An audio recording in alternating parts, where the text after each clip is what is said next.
안녕하십니까 여러분. 여러분과 함께 입사지원서 항목을 강의하게 된 권성일 강사입니다.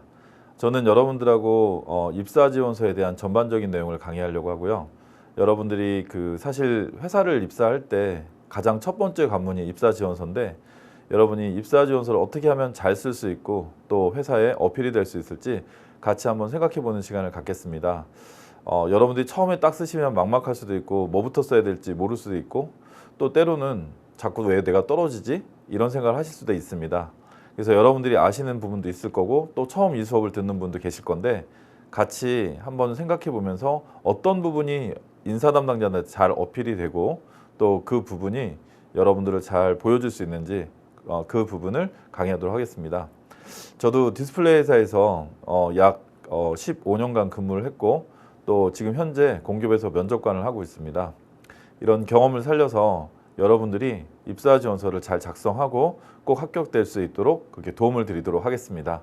네, 먼저 첫 장으로 여러분들하고 입사지원서 작성 원칙에 대해서 말씀드리도록 하겠습니다. 그래서 입사지원서의 작성의 원칙이란 게 있는지, 또 입사지원서의 작성 후에 확인해야 될 부분은 뭔지, 마지막으로 참조 자료에 대해서 어떻게 하면 우리가 그걸 찾아보고 맞춰 쓸 수 있을지, 네, 이 부분을 같이 한번 생각해 보도록 하겠습니다. 네, 먼저 입사지원서의 작성 원칙입니다. 입사지원서의 작성 원칙은 여러분들이 아시는 것처럼 요즘에 블라인드 면접이 아주 대세가 되고 있죠. 그러다 보니까 개인의 어떤 사적인 내용이 생략되는 것도 있지만 개인의 역량을 정확하게 보여줄 수 있는 곳이 입사지원서고, 자기소개는 사실은 못 볼 수도 있습니다. 하지만 짧은 시간 안에 가장 쉽게 보여줄 수 있는 부분이 입사지원서입니다. 저도 공기업 면접관을 하다 보면 실제 요즘엔 공정채용이 대세이기 때문에 내부 면접관이나 외부 면접관이나 그 안에서 뺑뺑이를 돌리게 돼요. 그러면 실제 자기소개 같은 내용을 꼼꼼히 보지 못하고 들어갈 수가 있고, 또 하나는 면접 자체가 15분, 20분, 길게 보면 20분, 짧게 보면 10분, 15분 내외를 보기 때문에 자기소개 내용은 사실 못 보는 경우도 있습니다. 시간이 없다 보니까. 그러다 보니까 입사 지원서를 보게 되고, 특히 입사 지원서에서도 주요하게 보는 부분이 있다는 거죠. 그래서 짧은 시간 안에 바로 눈안에 들어오기 때문에 여러분이 입사 지원서는 면접관이 가장 주요하게 보는 항목이 될 수 있다, 이렇게 생각하시면 될 것 같습니다. 특히 지원한 분야에 대한 직무 연관성을 여러분이 최대한 어필을 해야 되는데, 이런 부분을 참조를 하셔서 여러분이 잘 보여주셨으면 좋겠습니다. 네, 그러면 여러분하고 그 내용에 대해서 세부적으로 한번 같이 보도록 하겠습니다. 먼저 첫 번째는 절대 오타가 있으면 안 된다는 겁니다. 저는 제가 만나는 그 학생들 중에서 1년에 한 5명 정도는 선생님 저 죄송한데 학점을 기재를 잘못했는데 어떻게 하죠? 선생님 저 지금 졸업연도가 잘못된 것 같은데 어떻게 하죠? 이런 경우를 사실 많이 봅니다. 그런데 굉장히 기업들이 입사지원서에 대한 가치, 자기소개에 대한 가치를 중요하게 보는 경향이 있습니다. 그러다 보니까 오타가 있으면 탈락시키는 경우도 굉장히 많거든요. 그래서 여러분이 이렇게 오타가 있을 때 떨어질 수 있다는 걸 여러분이 생각하셔야 될 것 같고요. 그렇기 때문에 여러분이 쓰실 때 오타를 정확하게 주의를 하셔야 됩니다.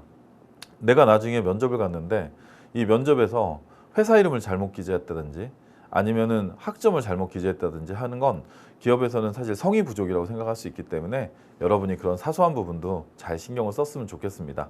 다음 두 번째는 구체적이고 정확하게 작성해야 된다는 겁니다. 예를 들어서 여러분이 경험을 기술하거나 경력을 기술했을 때 이 내용이 정확하지 않았을 때는 사실은 회사가 나중에 여러분하고 신뢰 문제가 될 수 있다고 생각을 합니다. 그렇기 때문에 여러분이 구체적이고 정확히 작성을 해야 되는데, 예를 들어서 졸업 날짜뿐만 아니라 내가 어느 기관에서 했는지, 또 자격증을 발령했던 기관과 시간, 시기는 언제인지, 이런 부분도 여러분이 꼼꼼히 체크를 하셔야 된다고 생각합니다. 자, 세 번째는 연관이 없는 내용은 굳이 적을 필요가 없다라는 겁니다. 저한테 사실 많은 학생들이 선생님 제가 경력사항이나 아니면 경험사항 그리고 또 자격사항을 많이 적어도 될까요? 하는 친구들이 많이 있거든요. 그런데 이걸 많이 적는다고 해서 기업이 좋아하는 건 아니고, 내가 지원한 분야와 연관이 됐을 때 실질적으로 사실은 많이 보기 때문에 여러분이 연관이 없는 내용을 굳이 많이 적는다고 해서 회사가 오히려 이 사람은 왜 여기에 오는데 이런 저런 거를 많이 적었지? 이렇게 생각할 수도 있다는 거죠. 그래서 여러분이 자기소개를 작성할 때는 관련된 내용을 중심으로 작성을 해주셔야 된다는 겁니다. 자, 그런 측면에서 여러분은 무엇을 했다가 중요한 것이라는 거죠. 그러니까 선생님, 저는 예를 들어서 저는 전기과인데요. 아파트 건축 현장에서 일했습니다. 경력사항에 도움이 되겠죠? 라고 얘기를 합니다. 맞아요. 아파트 건축 현장에서 전기 업무를 했다. 그러면 도움이 될 가능성이 많습니다. 하지만 저는 아파트 건축 현장에서 전기 설비 업무 보조했습니다. 그러면 도움이 돼요. 근데 저는 아파트 건축 현장에서 벽돌지구 열심히 날랐습니다. 이러면 도움이 안 되는 거거든요. 그래서 여러분이 내가 가는 분야의 경력을 쓸 때는 내가 어디서 했다가 중요한 게 아니라, 예를 들어서 내가 회계 분야를 가는데 편의점에서 아르바이트를 했다. 그럼 편의점에서 아르바이트를 하면 회계 분야에 갔을 때 도움이 되느냐라고 생각해 보면, 회계 분야를 가서 편의점에서 내가 일을 했는데 캐셔를 했다. 이걸로는 도움이 안 됩니다. 요즘에는 기업에서도 출납이라는 업무가 없거든요. 그렇기 때문에 편의점에서 일을 했으면 내가 회계팀에 갈 때 도움이 된다. 이게 아니라 내가 편의점에서 일을 했는데 내가 캐셔를 했고 월말에는 내가 실제 그 마감까지 도와줬습니다. 이렇게 했을 때 여러분이 도움이 되는 거거든요. 그래서 다시 한번 보면 경력사항은 어디서 했다가 중요한 게 아니라 무엇을 했다를 여러분이 명확하게 작성해 주시면 될 것 같습니다. 다섯 번째는 내가 지원한 분야에 1순위, 2순위, 3순위를 쓸 때 여러분이 신경을 좀 많이 써야 된다는 건데요.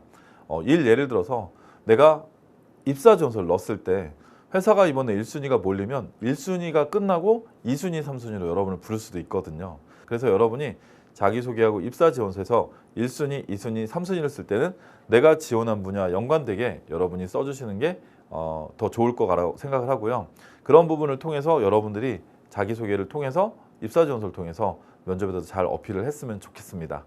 다음으로 입사 지원서를 통해서 나의 객관적 역량을 명확하게 보여줄 수 있다는 겁니다. 즉 자기소개는 우리가 내용이 들어가지만 입사 지원서에서는 대부분 객관적인 팩트를 보여주게 됩니다. 그러다 보니까 여러분이 거기에 쓴 거는 대부분은 다 사실이거든요.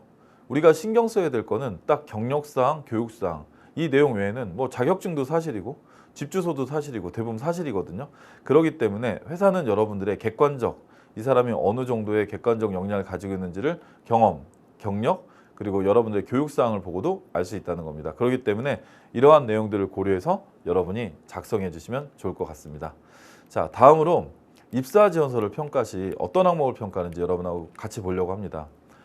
회사는 입사 지원서에서 앞에서 말씀드린 글자 수, 또 반복 단어, 반복 문항, 이런 부분들을 사실은 굉장히 까다롭게 보는 회사들도 많이 있습니다. 그러니까 요즘에는 그 자기소개 입사 지원서를 벤치마킹하는 경우도 많잖아요. 합격 자기소개 이런 것도 굉장히 인터넷에 많이 돌아다니고 하기 때문에 그런 것들을 보는 경우와 또 하나는 글자 수라든지 오타 이런 것들을 눈여겨보는데, 특히 뭐 예를 들어서 알바 이런 거 되게 싫어하거든요, 임원들이. 자기소개 알바, 아르바이트라고 하죠. 또 뭐 저희 나라 이런 표현들은 되게 싫어하는 표현이거든요. 오타는 아니지만 이런 표현들은 사실 회사가 좋아하는 표현이 아니에요.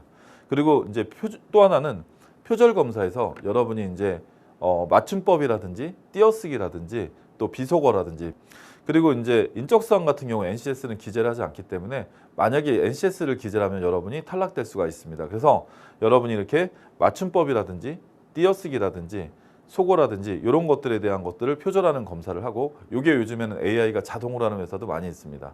그래서 여러분들이 주의하셔야 될 건 반복 단어, 또 반복 문항, 오타, 그리고 띄어쓰기에 대해서 주의를 하셔야 되고요. 그런데 플러스 알파 요소가 있어요. 플러스 알파 요소는 직무 연관성이에요. 여러분이 채용하는 직무와 핵심된 키워드와의 연계성이 많을수록 회사가 좋은 점수를 줍니다. 그래서 선생님이 이런 부분은 좀 팁으로 여러분한테 한번 알려드리면, 여러분이 NCS 사이트 많이 보실 겁니다. NCS 사이트에 들어가서 보면 여기 학습 모듈 검색이라는 게 있고, 이걸 여러분들이 쭉 넘기면 이렇게 나옵니다.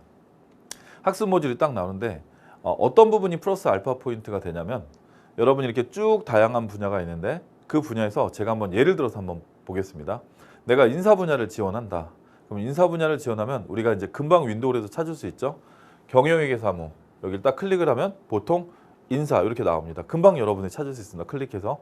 자, 이거를 클릭을 딱 하면 그 다음에 소분류로 인사, 조직 이렇게 나옵니다. 그다음에 세분류로는 이걸 클릭을 하면 인사라는 게 나와요. 그럼 여러분이 입사 지원서나 자기소개를 쓸 때 내가 지원하는 분야 해당 팩트를 여러분들이 넣어줄 때는 이거를 딱 클릭하면 이 능력 단위가 나오는데, 이게 여러분이 지원하는 분야의 직무입니다. 그래서 능력 단위를 보면 네, 인사 분야가 무슨 일을 합니까? 네, 신규 인력을 채용하고 채용된 인력에 대한 평가를 통해서 부족한 부분에 대한 교육 훈련하고 인건비를 지급합니다. 그리고 직무 분석을 통해서 인력 이동 관리를 통해서 우리 회사의 핵심 인재를 육성하는 업무가 인사 분야가 하는 업무입니다. 이렇게 연관된 부분의 카테고리를 많이 잡아줄수록 입사 지원서나 자기소개서에서 좋은 평가를 받을 수 있습니다. 자, 그래서 여러분들하고 이번 시간에는 내가 입사 지원서를 쓸 때 입사 지원서의 작성의 원칙을 봤었고 이것을 작성할 때 얼마나 명확하게 작성하면 좋은 점수를 받는지 같이 한번 살펴봤습니다. 자, 여러분 열심히 하셔서 한번 멋진 입사 지원서를 만들어 봤으면 좋겠습니다. 감사합니다.